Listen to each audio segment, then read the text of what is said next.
I tried every form of meditation, and then when I was on it, I was the director of human optimization, so I was the office guinea pig, and I was working with all the fucking devices, the electrode, energetic this, the binaural beats, all this shit.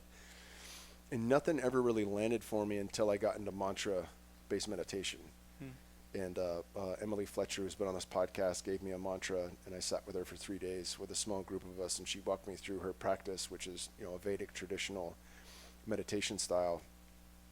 And that landed so fucking quick that's been my main go-to. But I'm also curious, it's such a wide fucking field. Yeah. It's like men's work. It means nothing. It means so many. The meditation means so many different things, so many different people, that it doesn't really mean much unless you define it. And I live in Los Angeles, and I could throw a rock and it would land on a meditation teacher. Everybody's a meditation teacher, but very few of them know what the hell they're talking about or know the true utility of practice. Like I said earlier, I've been very fortunate when I look back to just fall into the laps of real deal teachers. And at the time, I didn't really know that. But I had the good fortune of just encountering enlightenment-based meditation teachers who were the real deal or are the real deal and taught, with the expectation of liberation in this lifetime. Meditation, mindfulness-based stress reduction and learning how to relax your body, that's all great. But the true utility of practice is to realize freedom in this lifetime. And so my core meditation teachers have been George Haas, who's in Los Angeles. He has an organization called Metta Group, and what they specialize in is attachment style repair through the meditative work. And then Shinzen Young, who I'm not sure if you ever heard of him. Heard of him, yeah. Yeah, he was a Buddhist monastic, lived in Japan for years. Was he on Tim Ferriss's podcast? He might have been. I remember the name. I'm trying to he's pretty track. well known. I've gone on many retreats with Shinzen. He's such an impressive human being. He's almost feels like he's so brilliant. He's so intelligent that it's weird. Like on a meditation retreat, he'll just recite a poem in fluent German and then give a lecture about physics and how that relates to what we're doing on the it's crazy how smart the guy is. And then the late Dan Brown was another amazing teacher. He passed away a few years ago, and he was one of the most impressive human beings I ever encountered. And his successor is Dustin DiPerna. But these are all teachers who are teaching from a place of great, great experiential knowledge. And I guess years ago, like I said, I became fascinated with the practice of meditation, fascinated enough to read a few books, fascinated enough to seek out a teacher, fascinated enough to go on a retreat. And so the first retreat I ever went on was 3 days silent retreat, traditional Buddhist meditation retreat. And it was so fucking weird, man. To me at the time. Coming from Philly, trying to get my life together, trying to keep myself out of handcuffs, trying to figure out my next move, and I'm in Joshua Tree with a bunch of hippies, and I'm thinking to myself, what the fuck happened to you, bro? You used to be somebody, and now you're in the desert. What the fuck? So my first meditation retreat was a hard slog of continually trying and failing to cultivate some concentration, to stay in the technique, to stop from falling asleep, to survive the barrage from the inner critic that is telling me this is a terrible idea.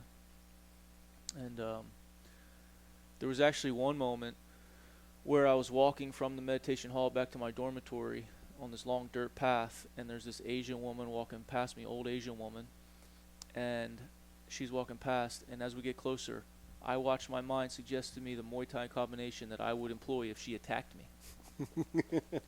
And that's the kind of thing that would probably just go unnoticed.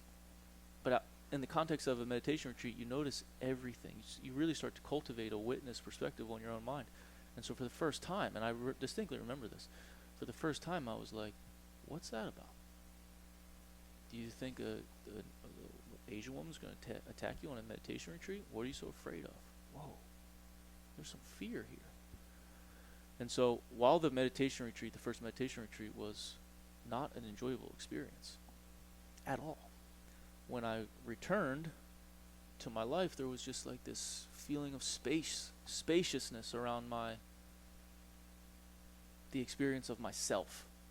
And I've found there was a subtle but significant newfound capacity to incline myself toward more skillful behavior and, show up with greater integrity and suffer less and feel a little bit more peace. Enough that it was like, okay, what might happen if I went on a 1-week retreat? And what would happen if I practiced every day? What might happen if I went on a 4-week retreat? And then, since then, that was probably 12 or 15 years ago, retreat practice is just part of my year, a couple of retreats a year. But that's one of the things that I feel called to kind of speak to in my work, especially with men, is to bring back kind of the warrior ethos to the meditation practice. Because I remember back at that time, I was working in the gym, and I would tell my clients, I'm not going to be here next week, I'm going on a meditation retreat. And they would say, oh, that sounds amazing, you're so lucky. And I would think to myself, well, I'm not lucky. I mean, you could do it too if you wanted to. It's open to the public. Yeah, it's open to the public. Anybody who wants to can do it. And also, there's this connotation with a meditation retreat that it's like a relaxing spa day, like, oh, it's time to just unplug, unwind, and just chill. R&R. Must be nice. No, dude.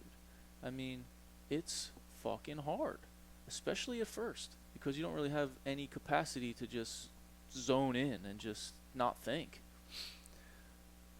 Imagine, it's like we live in a culture where the primary means of emotional regulation is distraction. So what might your experience be like if all distractions were removed? What might come up? What might you have to face? So I really, I know it, but I want to share it, that meditation, the path of the meditation is the warrior path. And I want to call forth men into this practice that has changed my life and my relationship with myself in profoundly positive ways that I didn't expect or know was possible.